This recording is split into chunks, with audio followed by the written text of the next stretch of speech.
Jika Anda penasaran, saya juga dapat memberitahu Anda sedikit perbedaan. Pada titik ini, wanita bernama Sueluo membuka telapak tangannya, dan bola cahaya kecil seukuran kuku terbang menuju God Chu Feng. Chu Feng tidak tahu apa maksudnya, tapi dia tetap meraih bola dan melihatnya. Namun, mereka menemukan bahwa, selain penampilannya yang sedikit menyerupai bintang, tidak ada yang istimewa dari bola itu. Pada saat ini, wanita bernama Sueluo berbicara lagi. Ada perbedaan antar dunia. Anda secara alami telah mengetahui hal ini sejak lama. Dan apa yang Anda lihat sekarang di 8 sungai surgawi, dunia terbesar, jika ditempatkan di dunia besar di sungai surgawi ke-9, jika memang seberapa kecil, mungkin tidak berbeda dengan bola kecil di tangan Anda. Inilah perbedaan antara Tianhe ke-9 dan 8 Tianhe yang Anda lihat hari ini. Chu Feng juga kaget mendengar kata-kata itu. Memang benar alam bawah Zuwu adalah dunia yang sangat kecil. Mungkin itu tidak sebesar wilayah pribadi para murid sekte yang kuat itu. Dan alam bawah Zuwu bukanlah satu-satunya. Ada begitu banyak bintang di dunia seni bela diri yang luas, dan banyak dunia yang sangat kecil. Namun ada juga beberapa dunia yang sangat luas dan besar. Di 8 sungai surgawi saat ini, dunia yang relatif besar juga mengejutkan.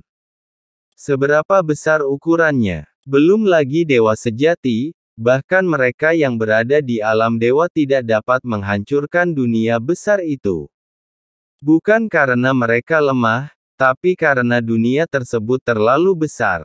Tidak peduli seberapa kuatnya Anda, serangan Anda memiliki jangkauan.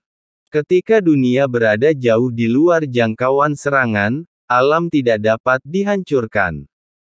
Tapi katakan padanya sekarang, dunia besar itu, dibandingkan dengan dunia yang sangat besar di surga ke-9, sebenarnya sekecil bola di tangannya. Pernyataan seperti itu berdampak pada pikiran Chu Feng. Di dunia yang begitu luas, apalagi tingkat budidaya Chu Feng, bahkan di alam dewa, di dunia itu, hanya bisa dianggap sebagai setitik debu.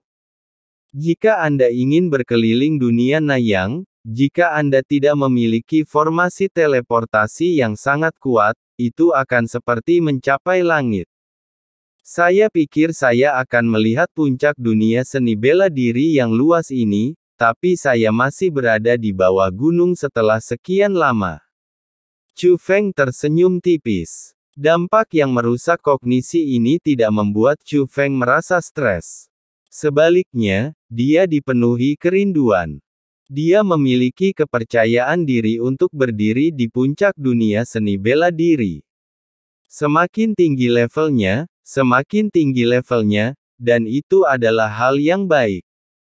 Chu Feng, aku ingin memberimu bantuan, tapi tuanku berkata bahwa setiap orang memiliki jalan yang harus diambil.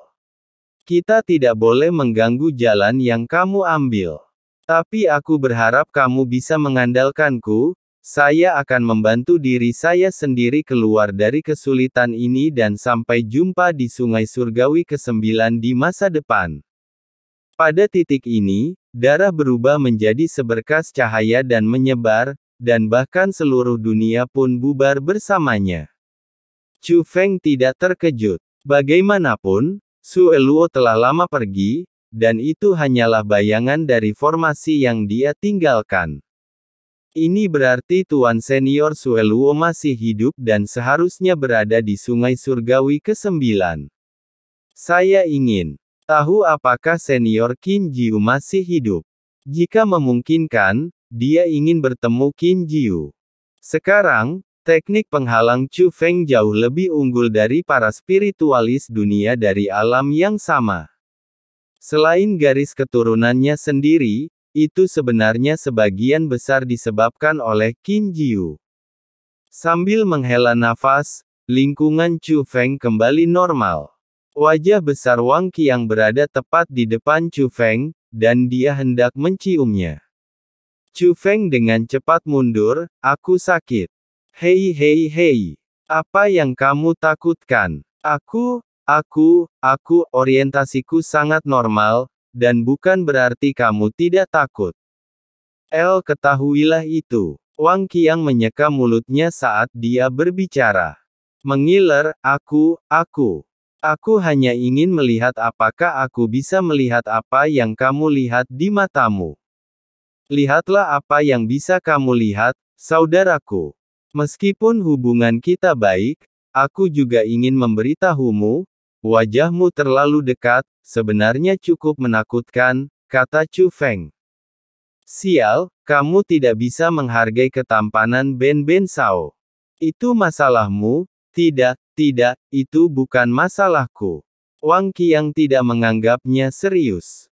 Ekspresinya sepertinya dia benar-benar percaya pada ketampanannya, tapi sebaliknya dia benar-benar curiga pada Chu Feng. Jadi, apakah itu berhasil? Wang Qiang bertanya lagi. Tentu saja, Chu Feng mengangguk. Apa yang terjadi dengan wanita itu? Mengapa kamu harus membuka gulungan itu? Apakah kalian berdua berselingkuh? Wang Qiang bertanya lagi. Jangan bicara omong kosong, senior itu mencari saya karena saya sudah lama bertemu senior itu. Begitu, di mana kamu bertemu? Wang Qiang bertanya. Tentu saja di sini, kata Chu Feng. Sial, bukankah kamu mengatakan bahwa kamu tidak tahu apakah ada master di sini? Kamu sebenarnya berbohong, bahkan aku pun bereaksi dan mulai meludah. Tidak ada yang bisa kulakukan.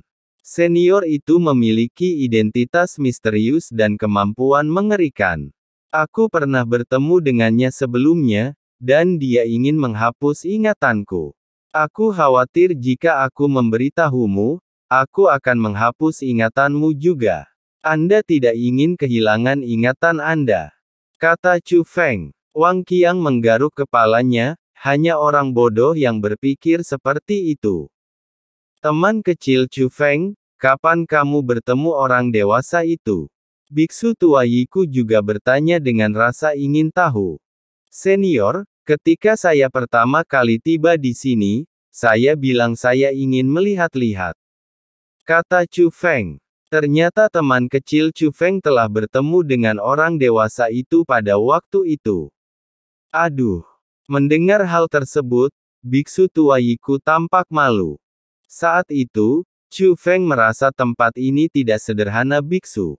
Tua Yiku juga dijamin, tidak ada apa-apa di sini, karena dia sudah mengamatinya. Kemudian, setelah Chu Feng mengamatinya, dia berkata bahwa dia tidak menemukan apapun. Dia masih bangga dan merasa bahwa kemampuan pengamatannya sangat kuat waktu telah bertemu dengan wanita misterius yang kuat. Hanya demi keselamatan mereka, mereka tidak mengatakan yang sebenarnya. Yue Ling bertanya, kata Chu Feng. Bagus sekali. Wajah Yue Ling sangat gembira, dan terlihat jelas bahwa dia sangat ingin pergi keluar. Tunggu sebentar, gadis kecil, mengapa kamu memanggilnya dermawanmu? Wang Qiang bertanya dengan rasa ingin tahu. Karena dermawan saya menyelamatkan saya. Yue Ling mengedipkan matanya yang besar, menunjukkan kepolosannya. Jadi begitu. Aku tidak bisa membalas kebaikan karena telah menyelamatkan hidupku. Wang Qiang bertanya. Yau, aku tidak pernah berpikir bahwa aku tidak layak untuk dermawanku. Yue Ling menundukkan kepalanya, tapi wajahnya memerah. Bohong, kamu belum memikirkan kenapa kamu tersipu. Jika kamu belum memikirkannya, bagaimana kamu bisa tahu apakah kamu layak, atau tidak dari saudaraku? Anda pasti sudah memikirkannya. Wang Qiang memiliki senyum buruk di wajahnya. Aku benar-benar tidak memilikinya. Yue Ling panik, dan wajahnya menjadi semakin merah. Melihat ini, Chu Feng menarik Wang Qiang ke samping dan berkata, apa yang kamu lakukan? Segera dia melihat ke arah Yue Ling, tidak apa-apa, dia hanya menggodamu. Ngomong-ngomong, Yue Ling, kamu harus menghindarinya dulu. Ah bagus. Yue Ling sudah malu. Setelah mendengar ini, dia sepertinya telah memegang sedotan penyelamat nyawa. Dia tidak banyak berpikir dan buru-buru bersembunyi di rumah yang dia bangun di sini. Saat ini, Chu Feng memandang Song Yuwei dan melihat dia melambaikan lengan bajunya, dan tiba-tiba kekosongan itu dipenuhi bayangan. Namun, kemudian, jeritan teror terdengar dari kamar Yue Ling. Gadis itu tidak patuh dan menyuruhnya untuk menghindarinya, namun bersembunyi di dalam kamar, dia tetap mengintip.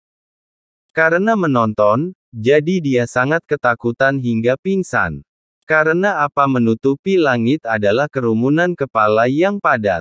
Belum lagi Yue Ling, bahkan ekspresi wajah biksu tua Yiku berubah, dan dia dipenuhi keringat dingin jelas membunuh pihak lain, tetapi dibandingkan dengan air mata di mata Yue Ling dan Yiku Wei, itu keluar dari matanya. Dia tahu tanpa berpikir bahwa kepala ini pasti milik binatang dari sekte situ. Jieling berjanji padamu bahwa ketika aku kembali, aku akan menawarkan kepala semua orang di sekte situ. Jieling.